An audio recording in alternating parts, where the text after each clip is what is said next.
তো এখান থেকে আমরা প্লে স্টোরে চলে যাই। তো এখান থেকে আমরা সার্চ করব রুটবা। প্লে স্টোরে আসার পরে এখান থেকে আমরা রুটবা বিডি সার্চ করব। সার্চ করার পর এখানে আপনারা দেখতে পারেন ফার্স্ট অফ অল একটা অ্যাপসের দেখতে পারেন যেখানে রুটবা লেখা রয়েছে। তো এটা এখান থেকে আপনারা ইনস্টল করে নেবেন। আপনার ওপেনে ক্লিক করবেন।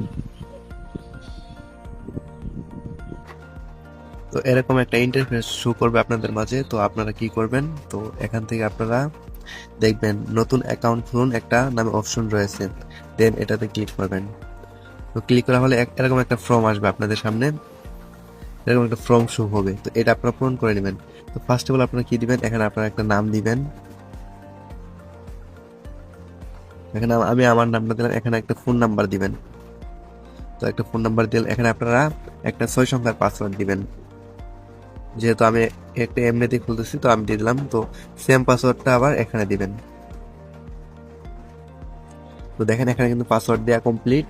তো ফোন নাম্বার দিয়েছি আমি। তো দেখেন লাস্টে একটা কোড থাকবে এফিলিয়েট। তো এটা আপনার কি, তো এটা আপনারা পাবেন আপনি যার মাধ্যমে থেকে এই অ্যাপসের লিঙ্কটা পাবেন তার থেকে এই এফিলিয়েট কোডটা আপনারা নিয়ে নেবেন। এই কোডটা আপনারা নিয়ে নেবেন। তো আমি আমার এফিলিয়েট কোডটা দিয়ে দিই। তো এখানে কিন্তু আমি আমারটা দিয়ে দিলাম। তো তারপর আপনারা কি করবেন, সিম্পলি এখান থেকে দেখবেন অ্যাকাউন্ট খুলুন নামে একটা অপশন রয়েছে। তো সিম্পলি এটাতে ক্লিক করবেন। তো তাহলে কিন্তু আপনারা দেখেন অ্যাকাউন্টটা কিন্তু সম্পূর্ণভাবে খোলা হয়ে যাব।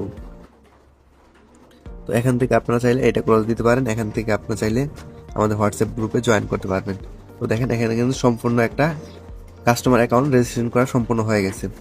তো আশা করি আপনারা সকল বিষয় বুঝতে পারছেন। তো আজকের ভিডিও এতটুকুই।